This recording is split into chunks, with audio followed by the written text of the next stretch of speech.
दोस्तों नमस्ते। उड़ता पंजाब के बारे में आपने तो सोचा होगा, लेकिन अब उड़ता महाराष्ट्र बनने जा रहा है। महाराष्ट्र अलग ही तरह की नशा कर रहा है आजकल। महाराष्ट्र में सबसे ज्यादा वो बटन की नशा हो रही है। बटन मालूम है आपको?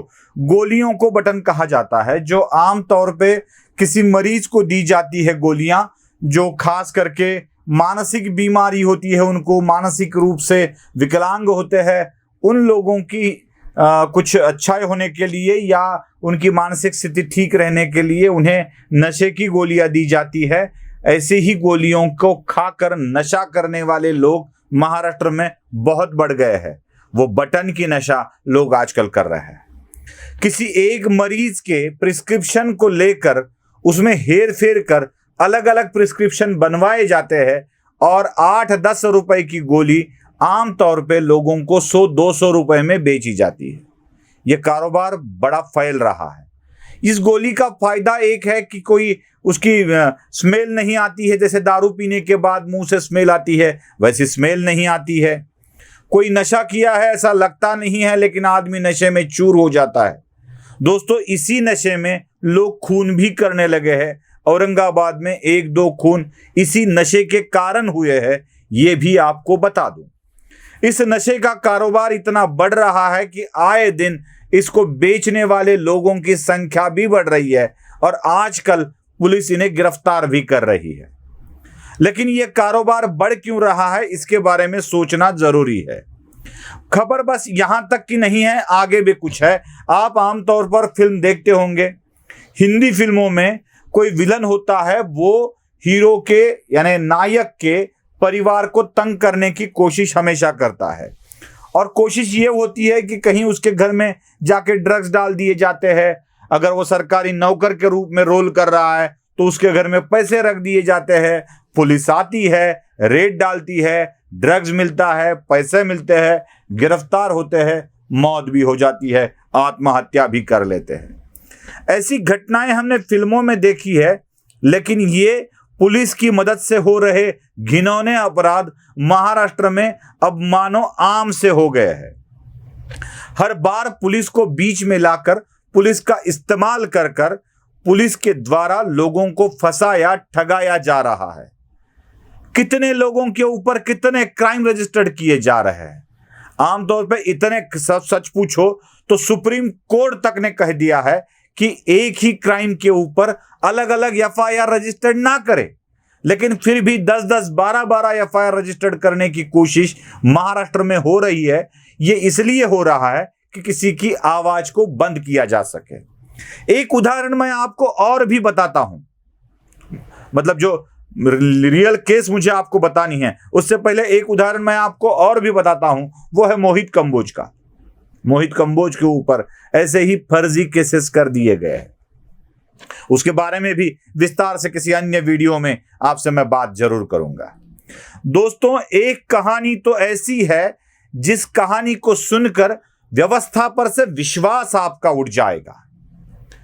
औरंगाबाद के फुलंब्री तहसील में एक किराना की दुकान चलाने वाला व्यक्ति 27 मई के दिन उसकी दुकान में गांजा के लिए रेड हो जाती है।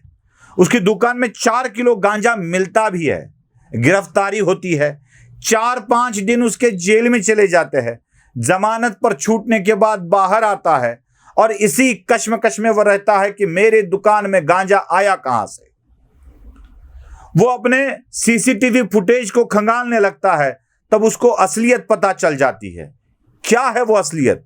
27 मई के पहले 26 मई को एक व्यक्ति उसकी दुकान में आकर क्या करता है, फुटेज में आप देख लीजिए, आपको पता चल जाएगा।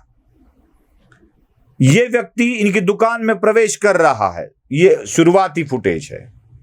उसके बाद वही व्यक्ति दुकान के अंदर जाता है, अपने पास की एक बैग बोरियों के बीच में छुपाता है और निकल जाता है। जैसे ही बैग दुकान में प्लांट होती है, वैसे ही पुलिस को खबर कर दी जाती है। पुलिस तुरंत आ जाती है, दुकान मालिक को गिरफ्तार कर लेती है।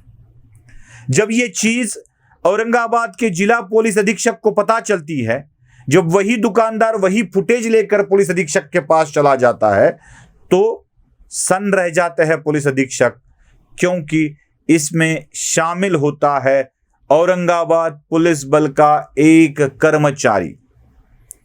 अर्जुन राठौड़ नाम है उसका, फुलंब्री तहसील में ही रहता है, हीरापुर नाम के गांव में, और वहीं पे वो काम भी करता है। अपनी पुरानी रंजिश के कारण वो उस दुकानदार को फंसाना चाहता था और कुछ लोगों की मदद से सचिन डोंगरे, विशाल फासगे, राहुल दहीहंडे ऐसे लोगों को साथ लेकर उनके पास 4 किलो गांजा देकर उसी की दुकान में रखने की बात करता है और उसी बैग में गांजा मिल जाता है पुलिस को। अब महाराष्ट्र की पुलिस गांजा में फंसाने का काम भी कर रही है। यही मेरे महाराष्ट्र का दुर्दैव है। भले ही जिला पुलिस अधीक्षक ने इसका तफ्तीश की हो, गिरफ्तार कर लिया हो, लेकिन एक पुलिसकर्मी अगर इस हद तक जाता है तो पुलिस पर भरोसा रहेगा कहां से?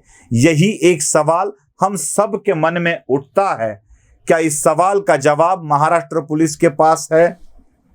क्या महाराष्ट्र पुलिस का इस्तेमाल हो रहा है राजकीय कार्य हेतु?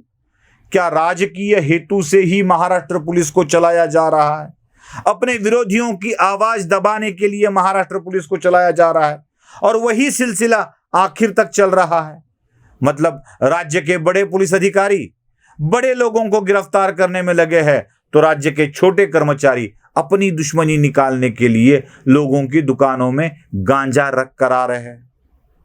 अगर पुलिस के ऊपर का भरोसा कायम रखना है दोस्तों, तो इस विषय पर गंभीरता से कार्रवाई करनी होगी।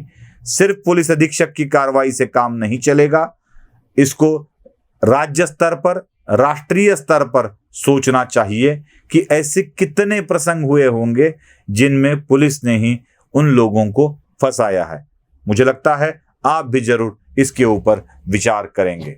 नमस्ते।